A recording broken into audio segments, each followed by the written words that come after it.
Hello, everyone, and welcome to episode 103 of the Watch Rolling Podcast. The Watch Rolling Podcast is a veteran-owned podcast that focuses on horology while sharing valuable resources with the watch enthusiast community. My name is Jason. I'm your host. If you're new to the pod, welcome. And if you're returning, welcome back. Trend analysis. How do we get from point A to point B for something to become a trend? I think it's very important because we're going through watches and wonders now, and we're seeing stuff like brands releasing stuff. We're seeing people hype them up, and that's probably going to turn into a trend for some of this stuff. So let's get into part one. This three-part process that I think that can help us analyze a trend. Brand strategy. The definition of brand from Webster's dictionary is a name, term, design, symbol, or other feature that distinguishes one's goods from another's. I think it's important to remember in the watch industry that a brand isn't just about timekeeping. It's about heritage, craftsmanship, and desirability. For some watch enthusiasts, all those things matter. For some watch enthusiasts, only one or two of those things matter. I think it's up to you to ask yourself the question, what really matters, and what's going to pull you to one brand or another. Luxury brands just don't sell watches. They sell status, exclusivity, and narrative. I think some brands do that better than others. I think we can say the one name that probably has done the best job for a long, long time is Rolex. Every detail of a watch, from a limited production run to high-profile celebrity placements, all that's carefully curated to make a watch feel unattainable. Because that's the feeling I get when I first see it. It's like, oh man, it's there, but I can't get it, right? Until, of course, you desperately want it.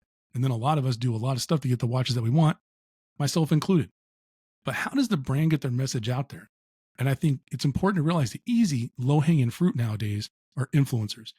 So step two, influencer power. The definition of influencer by Webster's dictionary is one who exerts influence, a person who inspires and guides the actions of others, especially on social media. In the watch world, if you haven't noticed, I have that influencers bridge the gap between brands and buyers. They are our bridge to go between the two. They make luxury feel aspirational and accessible. Some influencers, I've kind of modeled some of my style and some stuff off some people that have watch media because I like the way they do it. To each their own, but that's how I kind of roll.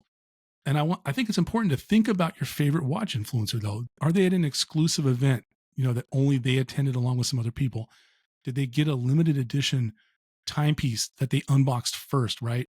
If so, none of that happened by accident. They didn't just stumble into that. I'll lead with saying a lot of them worked really hard to get to the point to where they're offered that stuff. And that's cool with me. But brands handpick influencers who align with their image, and they give them early access and sometimes direct financial incentives. And I'm all about it, man. Go make your money. Do what you got to do. You're not going to get any boo-hooing out of me about that. Right now, Watches and Wonders, these influencers are getting first dibs on some pretty serious content, and they're helping us see a bunch of releases from a bunch of different brands. There's tons of stuff out there. You don't need me to show it to you, but it's out there and you can see it. What's the message? Well, right now, Watches and Wonders, these influencers are getting first dibs on the content that's going to flood our feed for weeks. It's going to be all over the place. And some of the influencers got super early access, like Teddy Baldessar got early access hands-on with the Land Dweller. Pretty cool. And all of that leads to the message of this is the watch, or these are the watches to own. And I will say at this Watches and Wonders, it seems like there's a lot of watches that would be cool to own. I know some people are griping, but I think there's some interesting new stuff and there's some interesting upgrades of pre-existing stuff. So how does that all end up? It ends up to step three, which I call from hype to trend. And trend, according to Webster's dictionary, is a general direction in which something is developing or changing. Trends don't just happen. They're curated, nurtured, and strategically launched by brands and influencers to drive sales and maintain relevance. It's not enough to make money. You have to maintain those sales for a long enough time to be a viable business, right? So I think it's important to remember that once the influencers post, the cycle kicks into high gear. At that point, you're going to get not only influencers, but you get media outlets who amplify the buzz. How do they amplify it? They usually have a wider audience.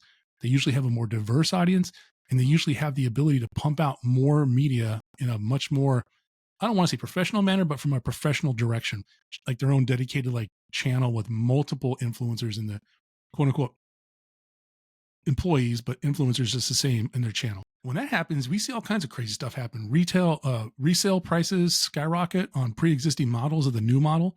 Suddenly a particular model becomes the one to get. I think it's interesting that the Land Dweller, people are saying it looks like the Tissot PRX, but it predated the Tissot PRX, the original Oyster Quartz, which takes inspiration from and case stuff from. I think it's interesting because I wonder how many Oyster Quartzes are out there that are going to get snapped up and actually rise in price. But we'll see. Some other things that are important to remember. The scarcity of these initial pieces, that's artificial. They can control how many models they make. They can control how many models they release. If it's hard to get, that's on purpose. The hype, manufactured. And some things do hype themselves. Like if I'm hungry and there's a hamburger there's not a lot of marketing you got to do for me to eat that hamburger, right? But if I'm not hungry, you got to do a little bit of sales marketing to get it hype. So just remember that the scarcity is artificial, the hype is manufactured, but the demand, that's very real because it's the end result of what they're doing. And the demand for these pieces are going to be huge. I can already see it. There's people going on and on. The Tudor GMT with the opaline dial. I mean, come on. You mean to tell me you're going to get something that looks like an Explorer 2 for like half the price? That's crazy. Brand new, people are going to do it. So the demand is very real. And this week, Watches and Wonders is going to give us the next It Watch in real time. It's probably going to give us a bunch of It Watches in real time. So just remember, the next time you're scrolling and you see the same watch everywhere, ask yourself, do I love this watch or was I made to think I love this watch? And remember that the watch industry is going to play a long game. And now hopefully you can see how it's played. I want to know if you agree or disagree. Let me know in the show notes or down in the comments section. Subscribe and follow for more insights in the world of watches. Some quick admin I want to tell you, I'm going to move to a bi-weekly release episode. I want to make longer episodes. The 8 to 13 minute episodes aren't doing it for me. I feel like I'm cutting production value. I feel like I'm not doing stuff like adding pictures of watches and showing stuff and doing picture in pictures. There's a lot of editorial stuff I could do a little bit better. But when I'm doing a weekly production schedule with a full-time job, and what was me, but a full-time job and the family and all that stuff, it's much. So I feel like I can give you a little bit longer, better product if I go to bi-weekly, and I can get my tail in the gym, which hasn't happened regularly in a while. I've been doing like BS workouts, and for me, it is a very important thing for just my general health. Now that I'm getting older, I'm no spring chicken. I got to be in the gym more than I'm in a chair. And as of right now, I've been in the chair an awful lot more than I've been in the gym. So I hope you understand. Bi-weekly, better product. The interviews are going to start. I'm already organizing some interviews now, so we're going to get some more interviews in the loop. I know when I do those, you might get like an extra bonus episode a month for an interview because my bi-weekly is going to be me doing the talking head stuff, and then the interviews will be whenever I can get them in because I like to work around my guest schedule. So bi-weekly release, slightly longer, better product, and then interviews are going to start happening because I love doing interviews, and I think it's cool to hear from a wide variety of people in the watch enthusiast space. So lastly, again, do you agree or disagree on the trend analysis and how we get to that point? If so, let me know in the comments. And always remember that I appreciate you tuning in. Like and subscribe. And until next time, remember, at watchrolling.com, you make the watch. The watch doesn't make you.